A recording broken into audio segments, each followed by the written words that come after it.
है railway RRB group D online form 2026 के last date update के बारे में। तो फ्रेंड्स यहाँ पर देखिए जो इसका ऑनलाइन फॉर्म है इसके अप्लाई करने की लास्ट डेट है 2 मार्च 2026। आपको जो फॉर्म है वो इस डेट से पहले जो है फ्रेंड्स यहाँ पर कंप्लीट करना है और अगर आप पेमेंट करना चाहते हैं तो आप 4 मार्च तक जो अपना पेमेंट है वो आप यहाँ पर कंप्लीट कर पाएंगे। तो आपको फ्रेंड्स मेनली जो फॉर्म है वो सबमिट करना है 2 मार्च 2026 तक। अभी तक आपने फॉर्म को अप्लाई नहीं किया है तो जल्दी से फॉर्म को अप्लाई कर ले। कैसे फॉर्म को अप्लाई करना है इसके बारे में हम बात करने वाले हैं, जो भी न्यू अपडेट्स हैं इनके बारे में हम बात करने वाले। तो सबसे पहले फ्रेंड्स अगर आप पहले से रजिस्टर कैंडिडेट हैं डायरेक्टली आप लॉगिन कर सकते हैं। लॉगिन करने के लिए आप लॉगिन विद आधार या login with RRB account credential आप यहां पर कर सकते हैं और उसके बाद आप लॉगिन कर सकते हैं। अगर आप यहां पर फ्रेंड्स रजिस्टर नहीं है, पहली बार रजिस्ट्रेशन कर रहे हैं तो आपको यहां पर एक ऑप्शन मिलता है क्रिएट एन अकाउंट का, आप इस ऑप्शन पर क्लिक करेंगे। इस ऑप्शन पर क्लिक करने के बाद आपके सामने यहाँ पर आता है कि अगर आपने प्रीवियस आरआरबी में रजिस्ट्रेशन किया हुआ है तो आपको दोबारा से रजिस्ट्रेशन करने की जरूरत नहीं है। आप दोबारा से जो है दोबारा रजिस्ट्रेशन ना करें, लॉगिन आप कर सकते हैं डायरेक्टली। पर पहली बार फॉर्म को अप्लाई कर रहे हैं, पहली बार रजिस्ट्रेशन कर रहे हैं तो आपको सबसे पहले यहाँ पर रजिस्ट्रेशन करते समय जो है कंट्री सेलेक्ट करनी है। इसके बाद 10th के मार्कशीट के अकॉर्डिंग आपका नाम आपको एंटर करना है 2 बार। आपने अपना कभी नाम चेंज किया है तो आप यस या नो कर सकते हैं। आपका डेट ऑफ बर्थ क्या है वो आपको देना है और यहाँ पर आपका डेट ऑफ बर्थ आपको टाइप करना है। यहाँ से आप अपना जेंडर सेलेक्ट करेंगे। इसके बाद यहाँ से आप अपना फादर नेम एंटर करेंगे और मदर नेम एंटर करेंगे। ये बेसिक इन्फॉर्मेशन है जो कि आपको आपके अकॉर्डिंग एंटर करनी है। इसके बाद आपका active and valid mail address और आपका मोबाइल नंबर आपको एंटर करना है। जनरेट मोबाइल ओटीपी और जनरेट ईमेल ओटीपी आपको करना होगा, जिससे आपके मोबाइल नंबर पर और आपके मेल आईडी पर एक ओटीपी आएगा। वो ओटीपी आपको यहां पर वेरीफाई करना होगा। ओटीपी वेरीफाई करने के बाद ही आप जो है आगे जा सकते हैं। आगे ऑप्शन मिलता है वेरिफिकेशन डिजी लॉकर के साथ, वेरिफिकेशन आधार कार्ड के साथ। तो आप यहां पर कोशिश कीजिए इन दोनों में से कोई भी एक ऑप्शन चूज कर सकते हैं। I do not have Aadhaar card का ऑप्शन भी है कि आपके पास आधार कार्ड नहीं है, पर ये फ्रेंड्स बाद में मैंडेटरी रहता है। तो आप कोशिश कीजिए यहीं पर ही अपने आधार कार्ड पर आप क्लिक करें और यहां पर आपके जो 12 डिजिट का आधार कार्ड नंबर है वो आप एंटर करें। जनरेट आधार ओटीपी करें, जिससे आपके जो फ्रेंड्स आधार कार्ड में रजिस्टर्ड मोबाइल नंबर है उस पर एक ओटीपी आएगा।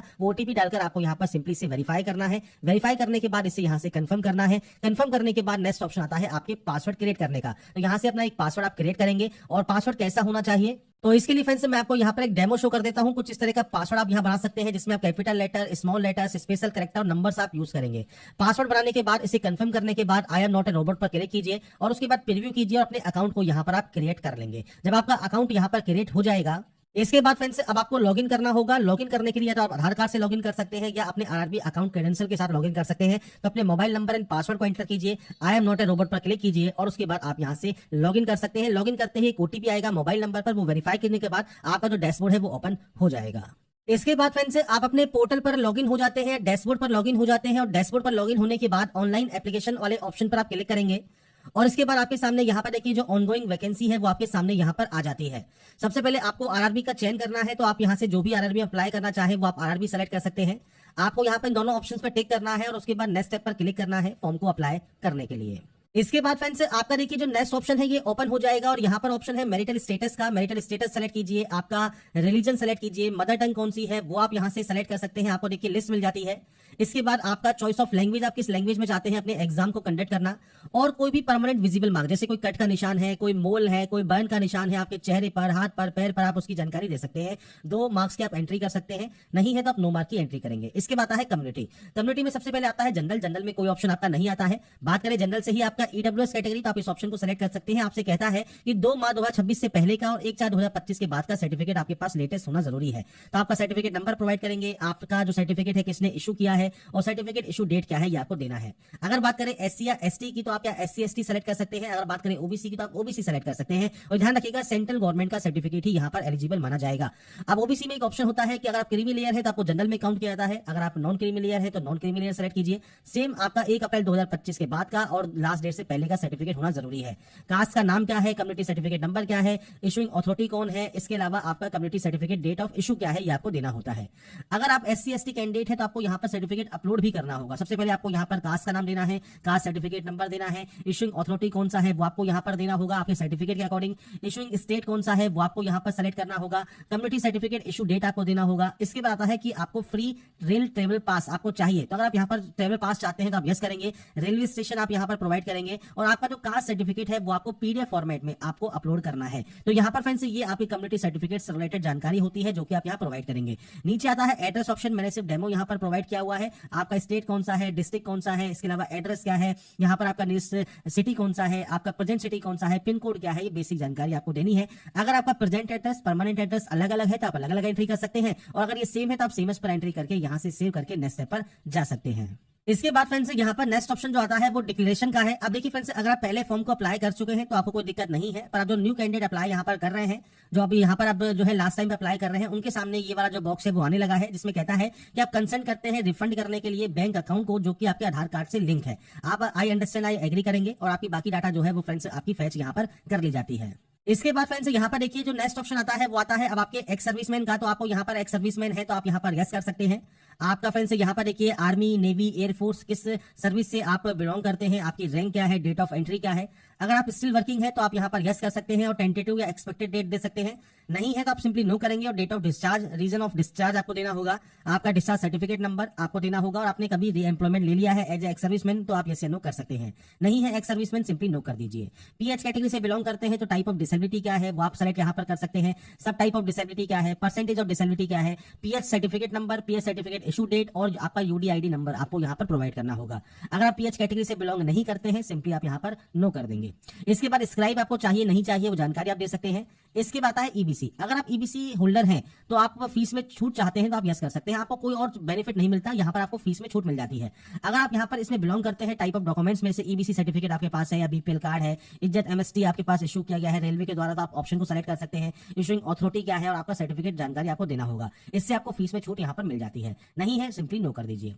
एम्प्लॉय है इंडियन रेलवेज में तो यस कर सकते हैं और आपकी जानकारी यहाँ पर प्रोवाइड कर सकते हैं। नहीं है तो सिंपली आप इसमें भी नो करेंगे। अगर आप फ्रेंड्स अदर देन एम्प्लॉय है रेलवेज के तो आप सेंट्रल गवर्नमेंट में वर्क करते हैं, स्टेट गवर्नमेंट में, पीएसयू में, तो आप अपनी जानकारी यहाँ पर प्रोवाइड कर सकते हैं। नहीं तो आप इसमें भी नो या नॉट एप्लीकेबल कर देंगे।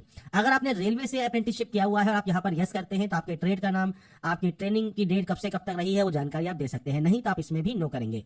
इसके बाद है bank detail for refund of fees. पहले आपने देखा होगा आपको यहाँ पर अकाउंट डिटेल्स फिल करनी होती थी जिसमें आपका आईएफएससी कोड वगैरह सब आप देते थे, पर आप यहाँ पर देखने को मिलता है आपका आधार कार्ड नंबर। तो आपके 12 डिजिट का आधार कार्ड नंबर एंटर कीजिए और उसके बाद आपका फ्रेंड्स देखिए जो आपका बैंक है वो आपका ऑटोमेटिक यहाँ पर फैच कर लिया जाता है और ये आपके आधार कार्ड नंबर डालने के बाद थोड़ी सी प्रोसेसिंग होगी। उसके बाद आपका जो बैंक है वो आधार जो लिंक होगा वो आपका फैच हो जाएगा। यहाँ पर अगर आप चेंज करना चाहते हैं अपने अकाउंट डिटेल्स को तो आप यहाँ पर जो अपनी डिटेल्स है वो आप चेंज भी कर सकते हैं। मान लीजिए आपको किसी और अकाउंट में भी चाहिए तो अपना जो दूसरा आपको मान लीजिए किसी के अकाउंट में आपको पैसा चाहिए तो उनका आधार कार्ड नंबर डालकर भी आप जो है अकाउंट नंबर यहाँ पर फैच कर सकते हैं। तो यहाँ पर सिंपली आप कर दिया है, यहाँ पर इन्होंने आधार कार्ड नंबर आप देंगे, ऑटोमेटिक आपके आधार कार्ड से जो भी बैंक अकाउंट जो है लिंक होगा वो ऑटोमेटिक यहाँ पर फैच कर लिया जाएगा। तो ये जो ऑप्शन है वो यहाँ पर दिया हुआ है, तो आपको सिंपली अपना आधार कार्ड नंबर देना है और यहाँ पर अपने बैंक अकाउंट को फैच कर लेना है। अगर अभी फैच नहीं हो रहा है तो थोड़ा साइट का सर्वर का प्रॉब्लम आता है, तो आप थोड़ा सा वेट जरूर कर लें। आपका जो प्रॉब्लम है इसमें कोई भी आपको दिक्कत नहीं आएगी। सिंपली आपको यहाँ पर अपने आधार कार्ड नंबर डालकर आपके अकाउंट को फैच करने के बाद सेव एंड नेक्स्ट आप कर सकते हैं।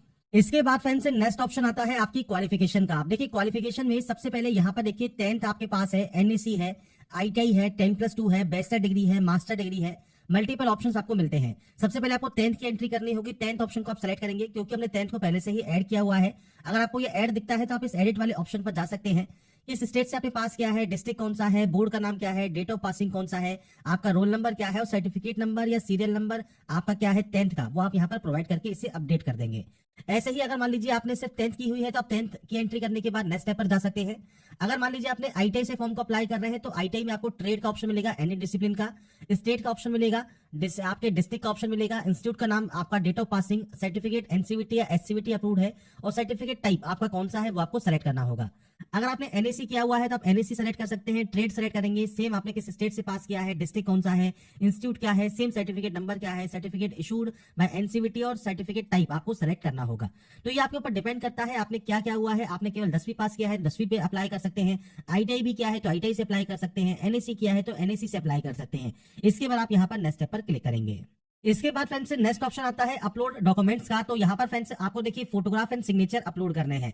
अब यहाँ पे ध्यान रखिएगा जो फोटोग्राफ आप अपलोड करते हैं वो दो तरीके से करेंगे। आप या तो लाइव इमेज आप कैप्चर कर सकते हैं वेब कैमरा के माध्यम से, तो आपको यहाँ पर इस तरह का ऑप्शन मिलेगा कैप्चर लाइव इमेज का, और आपको पूछता है अगर आप ट्विन है तो आप यहाँ पर यस या नो कर सकते हैं। अगर ट्विन नहीं है तो कैप्चर लाइव इमेज पर क्लिक कीजिएगा। आपका जो वेब कैमरा है उसमें फ्रेंड्स इस तरह का जो एक लाल घेरा है इसमें आपको फ्रेंड्स आपका जो चेहरा है वो आपको यहाँ पर रखना है और आपको फ्रेंड्स ब्लिंक करना है और उसके बाद आपको कैप्चर करना है आपकी लाइव फोटो। अब मान लीजिए आपके पास यहाँ पर वेब कैमरा नहीं है तो capture live image from mobile का ऑप्शन भी है। आप इस क्यूआर कोड को स्कैन करें और उसके बाद ओटीपी के माध्यम से लॉगिन करने के बाद आप अपना जो फ्रेंड्स फोटोग्राफ है वो आप अपलोड कर सकते हैं। इसका भी प्रोसेस मैं आपको बताऊंगा। ऐसे ही सिग्नेचर का भी प्रोसेस है जिसमें आपको यहाँ पर देखिए कहा गया है 30 से 49 केबी में आपका जो सिग्नेचर है वो होना चाहिए। 140 से 60 पिक्सल में आपका जो सिग्नेचर होना जरूरी है तो ही वो यहाँ पर अपलोड होगा। अब कैसे अपने सिग्नेचर को आप चेंज कर सकते हैं, साइज को रिसाइज कर सकते हैं, इसके बारे में बात कर लेते हैं।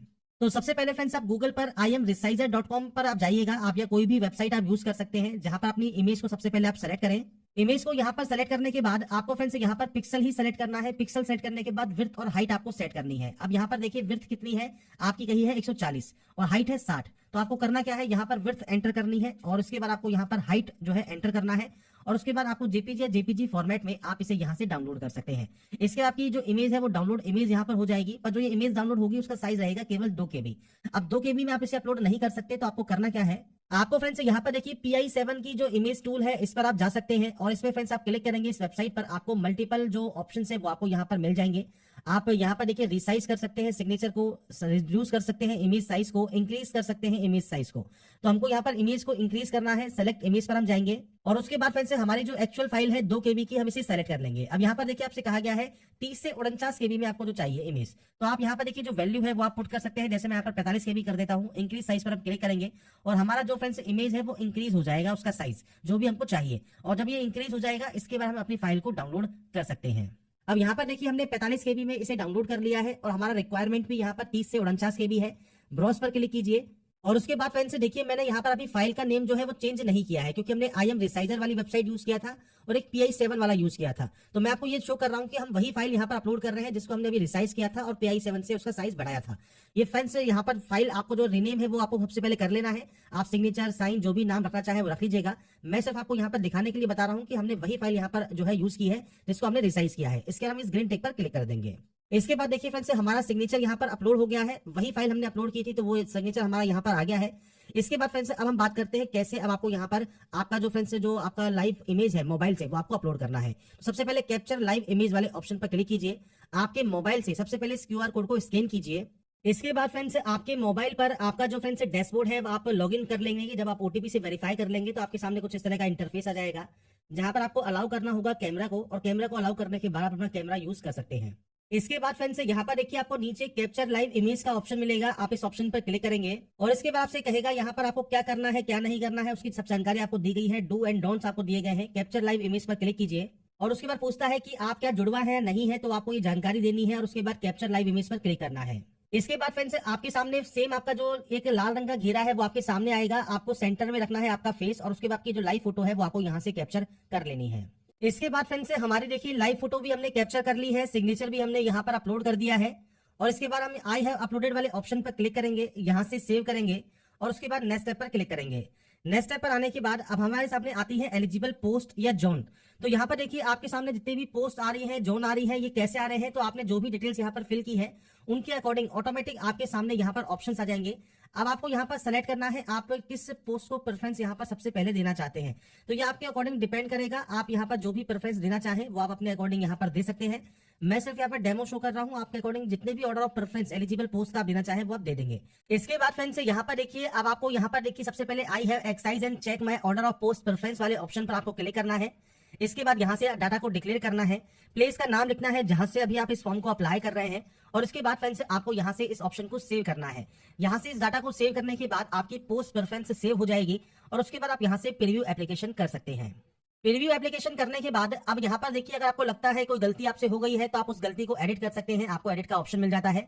अगर आपने कोई भी गलती नहीं की है, सभी स्टेप आपके बिल्कुल सही है, तो आप आई हैव रीचेक वाले ऑप्शन पर क्लिक करेंगे और उसके बाद यहाँ पर एक ऑप्शन है सबमिट का, आप यहाँ से अपने फॉर्म को सबमिट कर सकते हैं और सबमिट करने के बाद आप अपना जो पेमेंट है वो आप कंप्लीट कर पाएंगे किसी भी बैंक के credit card, debit card, net banking से। तो इसके बाद फ्रेंड्स यहाँ पर देखिए कुछ इस तरह का इंटरफेस आपके सामने यहाँ पर आता है, जिसमें फ्रेंड्स यहाँ पर वेरियस पोस्ट है CN09/2025 की, जिसमें आपको यहाँ पर पे विद SBI e-पे का ऑप्शन मिलता है, आप इस ऑप्शन पर क्लिक करेंगे। इसके बाद फ्रेंड्स मल्टीपल ऑप्शंस हैं, आप चाहे तो कार्ड यूज कर सकते हैं, आप चाहे तो नेट बैंकिंग यूज कर सकते हैं। पे बाय नेट बैंकिंग पर क्लिक करके SBI की या किसी अदर बैंक की नेट बैंकिंग आप यूज करते हैं, या सिंपली यूपीआई पर जाकर या तो आप यूपीआई आईडी से पेमेंट कर सकते हैं या आप यूपीआई QR कोड सेलेक्ट करेंगे, पे नाउ पर क्लिक करेंगे और इसके बाद इस QR कोड के माध्यम से आप अपना जो पेमेंट है वो आप यहाँ पर कंप्लीट कर सकते हैं। जब आप इस QR कोड को स्कैन करेंगे उसके बाद फ्रेंड्स आपका जो पेमेंट है वो आपको करना होगा। पेमेंट जैसे ही वेरीफाई होगा आपका फॉर्म फाइनल सबमिट हो जाएगा और आप अपना जो प्रिंट आउट है वो सेव या डाउनलोड करके अपने पास रख पाएंगे फ्यूचर